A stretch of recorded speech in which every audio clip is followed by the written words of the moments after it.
তারপর নদীর জলে গোপে ছিপটা ফেলে। আর এই দিকে তখন গোভাগারে গোভূতের আত্মাগুলো আবার জেগে ওঠে।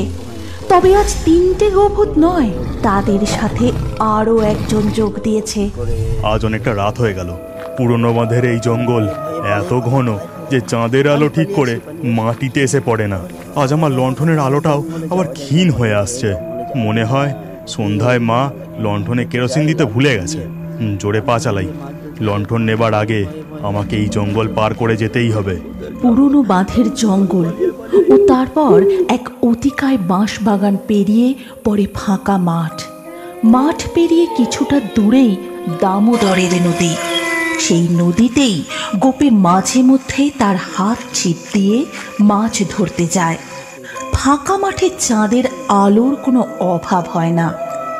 জঙ্গল পেরিয়ে মাঠের রাস্তা, আর রাস্তা থেকে কিছুটা দূরে দূরে রয়েছে 2-3টে করে তাল গাছের সারি।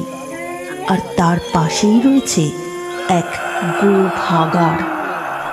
রাস্তা থেকে কিছুটা দূরে হলেও তীব্র পচা গন্ধ পথযাত্রীদের জানান দেয় যে আবার কোনো গরু ভাগাড়ে এসে পড়েছে। ঘুটঘুটে অন্ধকার জঙ্গল পেরিয়েছেও যেন শান্তি নাই। ও, এখন আবার ভাগাড়ের পচা গন্ধ।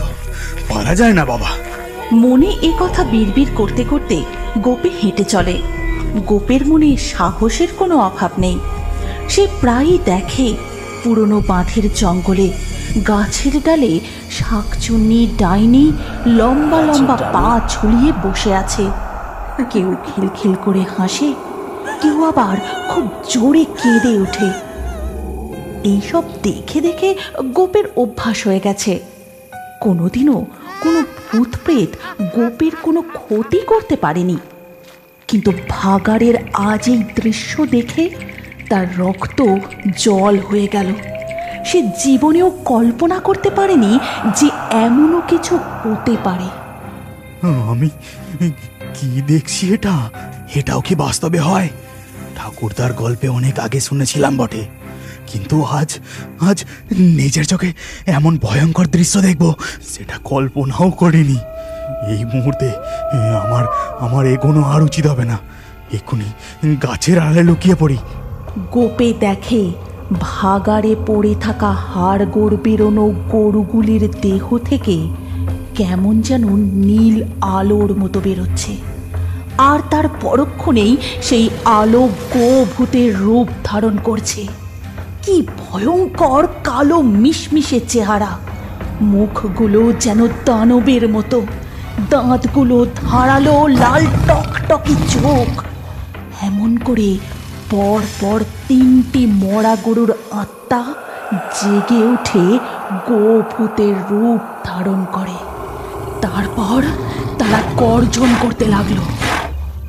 যদি কোনো রকমে ওই গোভূতগুলো আমার টের পায় তাহলে আমার আর রক্ষে নেই। ওদের দেখে মনে হচ্ছে কতকাল যেন ওরা কিছু খেতে পায়নি। ক্ষুধার্ত ওরা। এই গাছের আড়াল থেকে বেরোনো ঠিক হবে না। আমি বরং আমার লণ্ঠনের আলোটাও নিভিয়ে দিই। গোপে তার লণ্ঠনের আলোটা নিভিয়ে দিয়ে ভাগাড়ের দিকে এক দৃষ্টে চেয়ে রইল।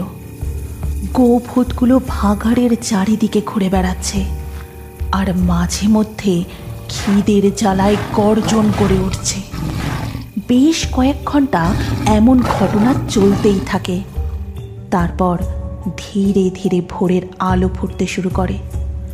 তখনও গোপে একইভাবে সজাগ। গোপে লক্ষ্য করে ভোরের আলো ফুটতেই গোভূতগুলো অদৃশ্য হয়ে গেল। এবার আমি তাড়াতাড়ি বাড়ি যাই। মা হয়তো খুব চিন্তা করছে। অন্যান্য দিন ভোরের আলো ফোটার আগেই আমি বাড়ি ফিরে যাই, কিন্তু আজ যে অনেক দেরি হয়ে গেল। গোপে হাতে লণ্ঠন ও ছিপ নিয়ে বাড়ির দিকে হাঁটতে শুরু করে। গ্রামে প্রবেশ করে কালীপদদের বাড়ির কাছাকাছি আসতেই গোপে শুনতে পায় কালীপদর মা গোয়াল ঘরের সামনে বসে খুব কাঁদছে। কান্না শুনে গোপে সেখানে দাঁড়িয়ে পড়ে। হায় হায় হায়, আমার কি সর্বনাশ হয়ে গেল গো! বেশ বালতি বালতি ভরে ভরে দুধ দিচ্ছিল, আর এখনই মরতে হলো। এ আমার কি সর্বনাশ হয়ে গেল গো! হায় হায় হায়! কি হয়েছে রে কালীপদ? কাকিমা এমন করে কান্নাকাটি করছে কেন? কি বলবো ভাই, কাল রাতে মনে হয় আমাদের গোয়াল ঘরে সাপ ঢুকে গরুটাকে কামড়েছে। সকালে মা গোয়াল ঘর পরিষ্কার করতে এসে দেখে গরুটার মুখ দিয়ে ফেনা কেটে মারা গেছে, বুঝলি। এই কয়েক মাস হলো গরুটা বালতি বালতি ভরে দুধ দিচ্ছিল। সে মায়া কি আর ত্যাগ করতে পারে, তাই কাঁদছে। কিন্তু তুই ছিপাতে এখন কোথা থেকে ফিরছিস? কার পুকুরে মাছ চুরি করতে গেছলি শুনে? আমি কারোর পুকুর থেকে মাছ চুরি করি না। আমি নদীতে ছিপ ফেলতে গিয়েছিলাম। রাতে মাছগুলো নদীর পাড়ে চলে আসে, তাই ছিপ দিয়ে খুব সহজেই ধরা যায়। ঠিক আছে কালীপদ, আমি এবার এলাম। এই কথা বলে গোপে তার বাড়ির দিকে হাঁটা শুরু করতেই কালীপদ তাকে আবার দাঁড় করায়। বাড়ি ফেরার অত কিসের তারা? একটু আমার সাহায্য করে দিয়ে যা দেখি। গরুটাকে ভাগাড়ে ফেলতে যেতে হবে, কোনো লোক পাচ্ছি না। তুই আর আমাদের নকুর চাকর মিলে গরুটাকে বাঁশে বেঁধে কাঁধে নে, আর আমি তোদের পিছু পিছু যাব। কালীপদর আদেশ অনুযায়ী গোপে ও নকুর চাকর গরুটাকে বাঁশে বেঁধে কাঁধে নেয়। তারপর রওনা দেয় মাঠের মাঝে সেই ভাগাড়ের উদ্দেশ্যে। পুরনো বাঁধের জঙ্গল ও বাঁশবাগান পেরিয়ে তারা এসে পড়ে সেই গো ভাগাড়ের সামনে। আর ভাগাড়ে পড়ে থাকা হাড়গোড় বেরিয়ে যাওয়া মরা গরুগুলোকে দেখেই গোপের বুকটা ছ্যাঁত করে ওঠে। মনে পড়ে যায় কাল রাতের ঘটনার কথা। এই নে নে, এবার গরুটাকে ফেলে দে। গন্ধে একেবারে ঢেকা যাচ্ছে না। ছি ছি, পচা গন্ধে নাক মুখ ছিটকে কালীপদ ভাগাড়ের উপরেই থুতু ফেলে। আর এই ঘটনাটা গোপে লক্ষ্য করে। কিরে, মুখের দিকে হাঁ করে কি তাকিয়ে আছিস? গরুটাকে ফেলা হয়ে গেছে, এবার চল এখান থেকে। আমি আর পারছি না বাবা। হ্যাঁ, চল এখান থেকে তাড়াতাড়ি।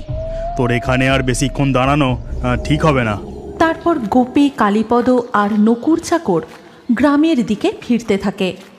হাঁটতে হাঁটতে গোপে কালীপদকে বলে, ভাই কালীপদ, একটা কথা বলবো। কাল রাতে না আমি নদী থেকে কোনো মাছ পাইনি। ঘরের চাল ডাল তেল সব ফুরিয়েছে। যদি আজকের পারিশ্রমিক হিসেবে কিছু পয়সা দিতিস, তাহলে ঘরে খাবার জিনিসগুলো কিনে নিয়ে যেতাম।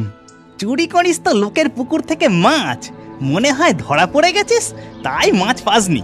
আর আমার এইটুকু কাজ করে দেওয়ার জন্য আবার পারিশ্রমিক চাইছিস। হ্যাঁ, এখান থেকে বেশি মাথা গরম করাস না, না হলে গ্রামে রটিয়ে দেব যে তুই ছিপ নিয়ে রাতে মাছ চুরি করতে যাস। না কালীপদ, আমি কারোর পুকুর থেকে মাছ চুরি করি না। রাত্রে পুরনো বাঁধের জঙ্গল পেরিয়ে আমি নদীতে গিয়ে মাছ ধরি। সন্ধ্যের পর ভূত পেতের উৎপাতে পুরনো বাঁধের ত্রিসীমানায় কেউ যায় না, আর তুই নাকি রাত্রেবেলা ছিপ হাতে ওইদিকে মাছ ধরতে যাস। এইসব আজগুবি গল্প আমাকে শোনাতে আসিস না।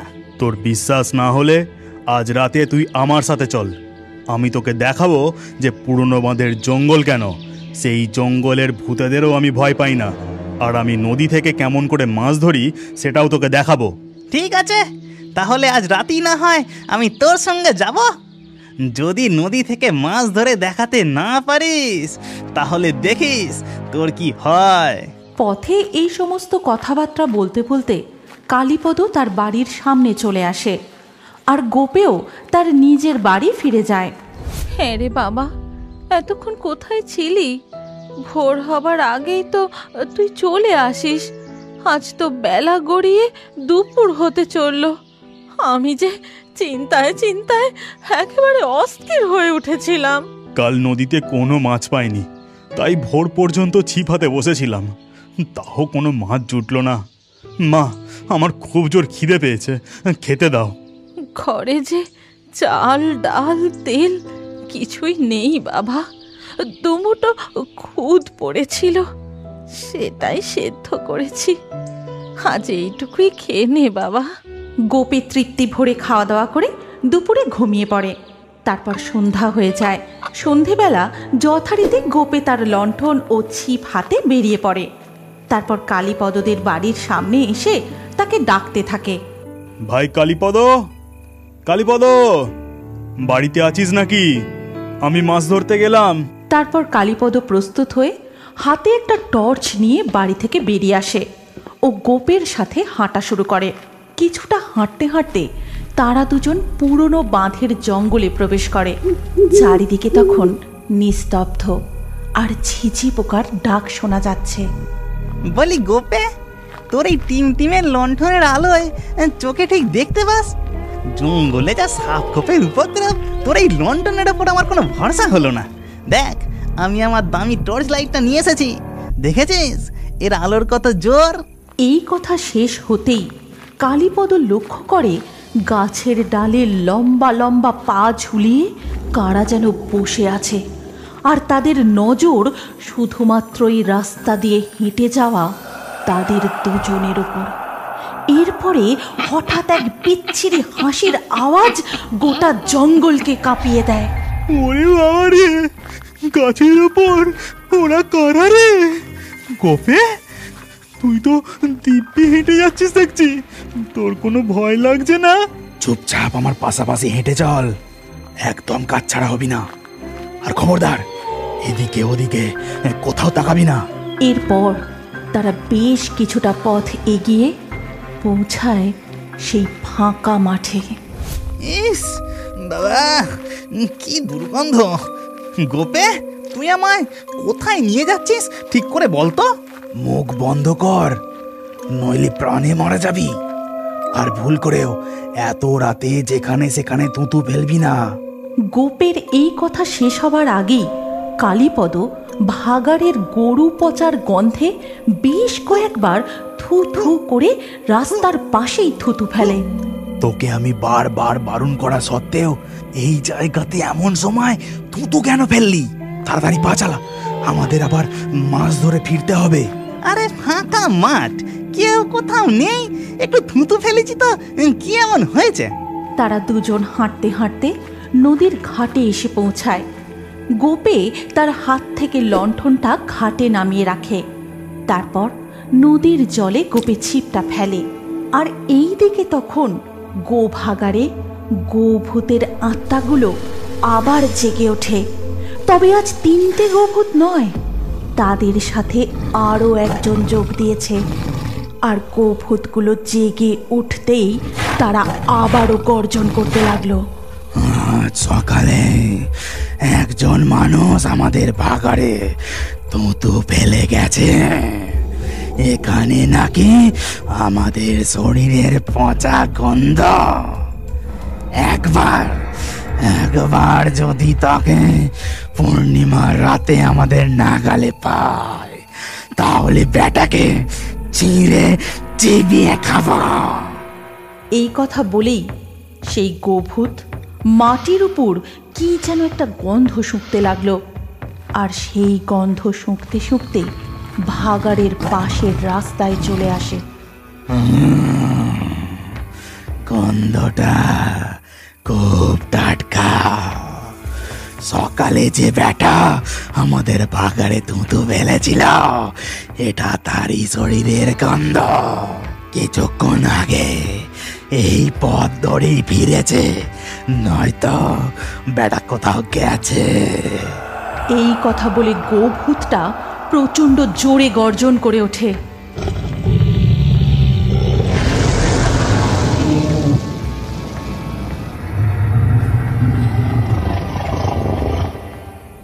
গোপে, এটা কিসের গর্জন রে? এত ভয়ঙ্কর ভাবে কোন পশু ডাকছে? গোপে, আমার না খুব ভয় করছে। এই আওয়াজটা গোপের খুব চেনা। আওয়াজ কানে আসতেই সে বুঝে গেছে যে ভাগাড়ের গোভূতগুলো আবার জেগে উঠেছে। গোপে ছিপ হাতে চুপ করে বসে থাকে, একটাও কথা বলে না। গোপে রে, আমি খুব বিশ্বাস করেছি তুই সত্যিই নদী থেকে মাছ ধরিস, আর যা মাছ পেয়েছিস। এবার চল, আমার না খুব ভয় করছে। কালীপদর কথার কোনো উত্তর না দিয়ে গোপে তার ছিপ আর লণ্ঠনটা নিয়ে উঠে দাঁড়ায়। তারপর হাঁটা শুরু করে। কালীপদও ভয়ে জড়সড় হয়ে গোপের পিছু পিছু যেতে লাগলো। হাঁটতে হাঁটতে গোপে বুঝতে পারে যে কেউ একজন তাদের পিছু নিয়েছে। গোপে পিছন ফিরে না তাকিয়ে সোজা এগিয়ে চলে। তারা দুজন মাঠের পথ প্রায় শেষ করে যখন পুরনো বাঁধের জঙ্গলে প্রবেশ করবে, ঠিক সেই সময় ভয়ঙ্কর গর্জন করে গোভূতটি কালীপদর পা খাবলে ধরে।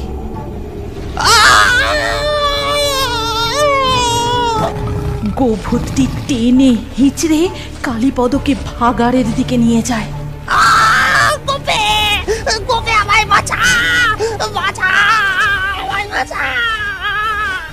গোপে পাথরের মতো দাঁড়িয়ে শুধু দেখতে থাকে।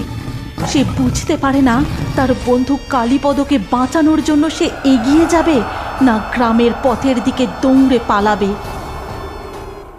ওদের তখন মানুষের মতো দেখতে লাগছিল না, নিজেদের রূপ পাল্টে তখন পিশাচের রূপ ধারণ করেছিল, আর আমাকে মেরে আমার রক্ত খাবার কথা ওরা বলছিল।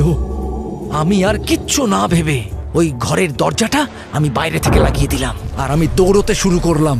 আমি পেছন থেকে ওরা দরজা ধাক্কা দিচ্ছে সেটা শুনতে পাচ্ছিলাম, কিন্তু আমি কোনো কথা না শুনে শুধু দৌড়তেই থাকলাম।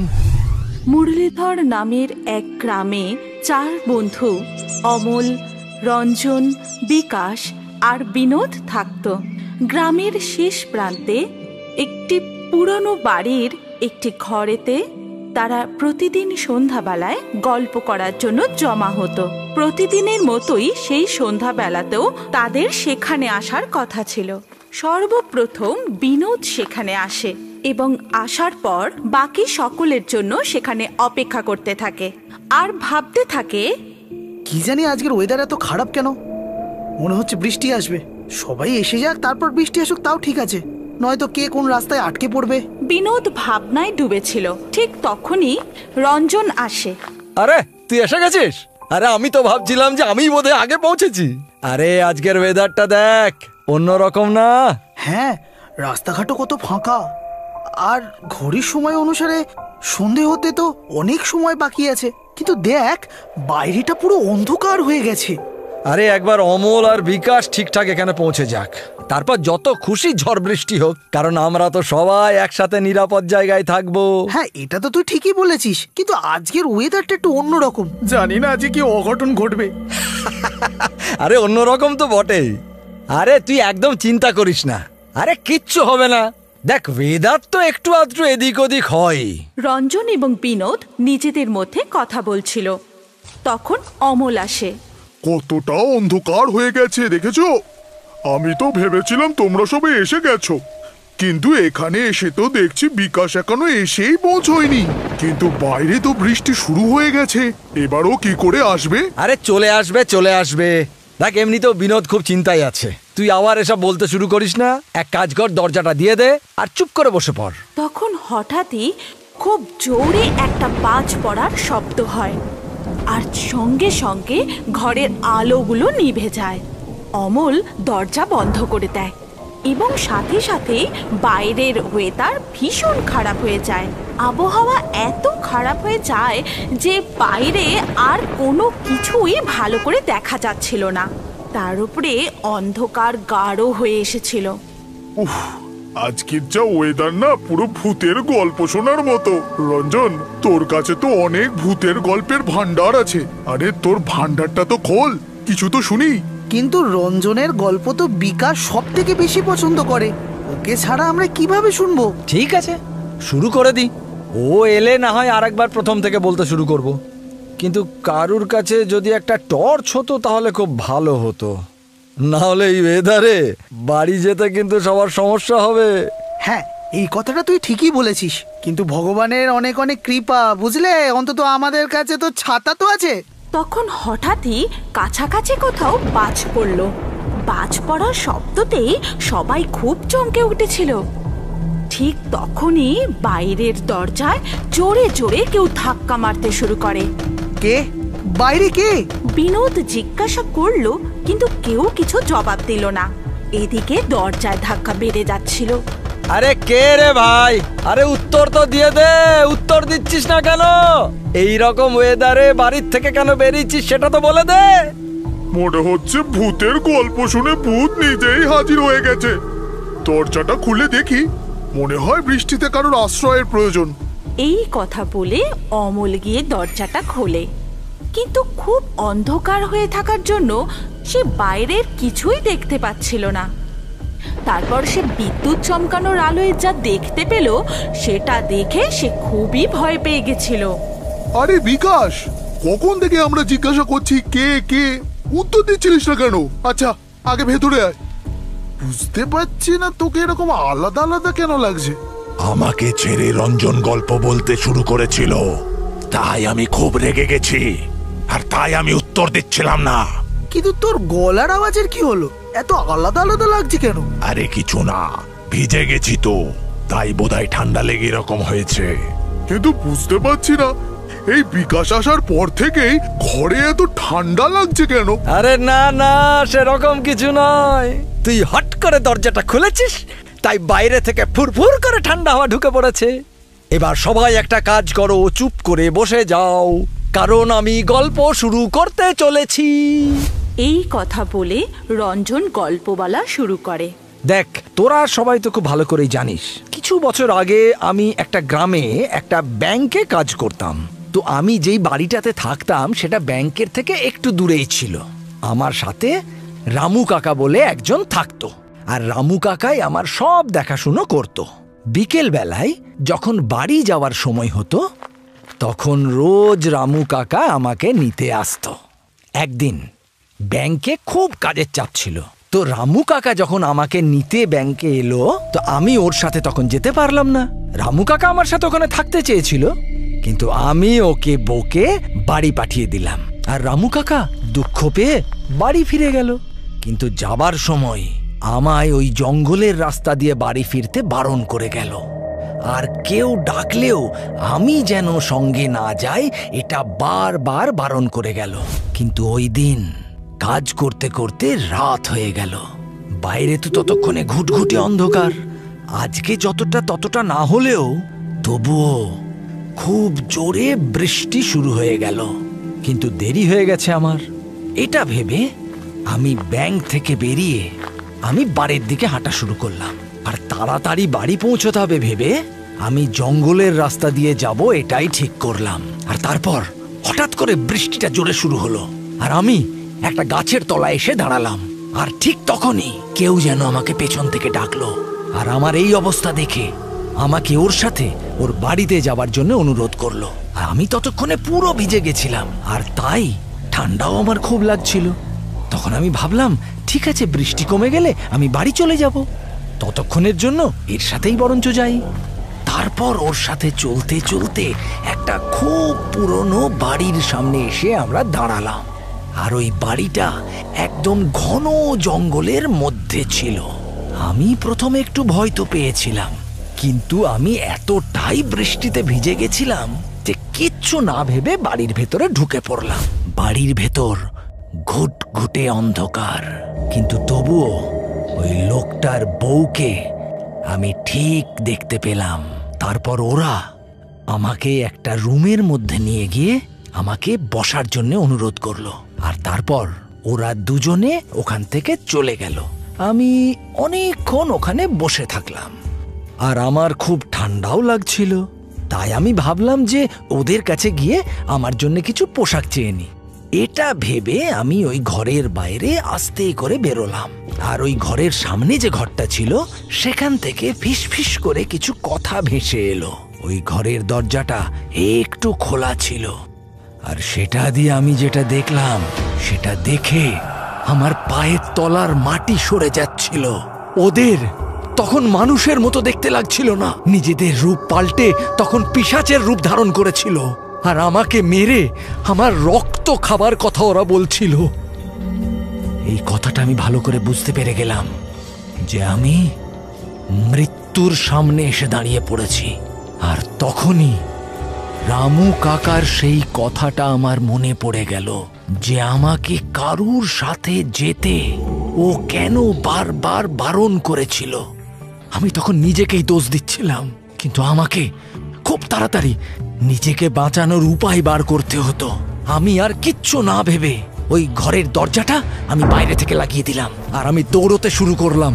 আমি পেছন থেকে ওরা দরজা ধাক্কা দিচ্ছে সেটা শুনতে পাচ্ছিলাম, কিন্তু আমি কোনো কথা না শুনে শুধু দৌড়তেই থাকলাম। দৌড়তে দৌড়তে আমি আবার ব্যাংকের সামনে গিয়ে সেখানেই অজ্ঞান হয়ে গেলাম।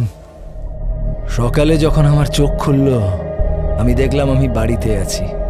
অনেক রাত হয়ে যাওয়াতেও আমি ফিরিনি দেখে রামু কাকা আমায় খুঁজতে গিয়ে যখন ব্যাংকের সামনে গেছিল, তখন আমাকে সেখানে অজ্ঞান অবস্থায় দেখে। আমার কাছ থেকে সব কিছু শুনে আমাকে ও যেটা বলেছিল যে ও এই সবটা জানতো, আর সেই জন্যেই ও আমাকে জঙ্গলের রাস্তা দিয়ে বাড়ি ফিরতে বারণ করেছিল। আর তারপর আমি সেই ব্যাংকের চাকরিটা ছেড়েই দিয়েছিলাম। গল্পটা তো দারুণ ছিল। দেখ না, তোর গল্প শুনে বিকাশের হাত পুরো ঠান্ডা হয়ে গেছে। তুই যখন গল্প বলছিলিস তখন এক দুবার বিকাশের হাতটা আমার হাতে ঠেকেছে, বুঝলি? একদম ঠান্ডা ছিল।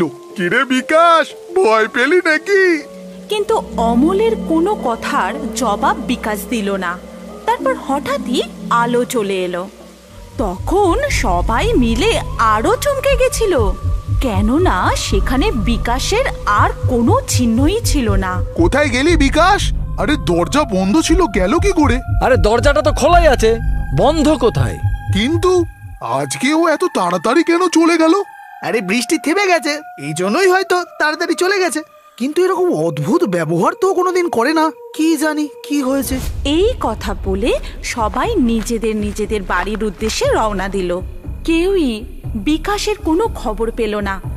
রাত্রিবেলা বিকাশের বাবা তাকে খুঁজতে খুঁজতে রঞ্জনদের বাড়ি গেল। তখন রঞ্জন জানতে পারল যে বিকাশ বৃষ্টি শুরু হওয়ার আগেই বাড়ির বাইরে বেরিয়ে পড়েছিল। তারপর আর সে ফেরেনি। সে খুব চিন্তিত হয়ে পড়ল এবং বাকি বন্ধুদের খবর দিল, কিন্তু কেউই বিকাশের কোনো খোঁজ পেল না। পরের দিন বিকাশ বাদ দিয়ে বাকি 3 জন বন্ধু আবারও সেই ঘরে একসাথে দেখা করলো। সকলে খুব দুঃখে ছিল। ঠিক তখনই হঠাৎ করেই আবারও চারপাশটা অন্ধকার হয়ে গেল, আর ঘরের আলোটাও নিভে গেল। ঠিক তখনই সেখানে একটা ছায়া এসে দাঁড়ালো। আমি জানি তোমরা সবাই আমাকে খুঁজছো। কাল বৃষ্টির সময় বাড়ির থেকে বেরোতে বাবা অনেকবার বারণ করেছিল, কিন্তু আমি ওনার কথা শুনিনি। তোমাদের সঙ্গে আড্ডা মারবো বলে আমি তাড়াতাড়ি এই দিকে আসছিলাম, তখনই আমার উপরে একটা বাজ পড়লো আর আমি পাশের পুকুরে গিয়ে ছিটকে পড়লাম। এখনো আমি ওইখানেই পড়ে আছি। আমাকে তোলো আর আমার বাবাকে খবরটা পৌঁছে দিও। এই কথা বলে সেই ছায়াটা সেখান থেকে অদৃশ্য হয়ে গেল। সকলেই বুঝতে পেরেছিল যে ওই ছায়াটা বিকাশই ছিল। তাহলে আমার পাশে বসে কালকে রঞ্জনের গল্প শুনছিল। এই কথা ভেবে সবাই খুব অবাক হলো। তারপর বিনোদ খুব কাঁদতে থাকলো। আমাদের কাছে আসতে কি ওর সাথে এরকম হয়ে গেল? আমাদের কি ও এত ভালোবাসতো যে এত বড় দুর্ঘটনা ঘটার পরে ও এখানে চলে এলো? তারপর বিকাশের বাবাকে খবরটা দেওয়া হলো। সকলে একসাথে মিলে বিকাশের শেষকৃত্য সম্পন্ন করলো। বিকাশ মারা যাবার পর রঞ্জন, অমল, বিনোদ তারপর থেকে সেই ঘরে গিয়ে আবারও গল্প করা বন্ধ করে দিয়েছিল। তুমি কি জানো আমাদের গল্পের মধ্যে তুমিও থাকতে পারো? কি করে? প্রথমে আমাদের পিক্সটোন চ্যানেলটি সাবস্ক্রাইব করো, তারপর তোমার নাম কমেন্টে লিখে দাও। লাকি ড্রয়ের মাধ্যমে তোমাদের নাম বেছে নেওয়া হবে। কার কার নাম দিয়ে আমাদের নতুন কার্টুন গল্প তৈরি হয়েছে সেটা দেখার জন্য স্ক্রিনের ওপর এই ভিডিও কার্ডে ক্লিক করো।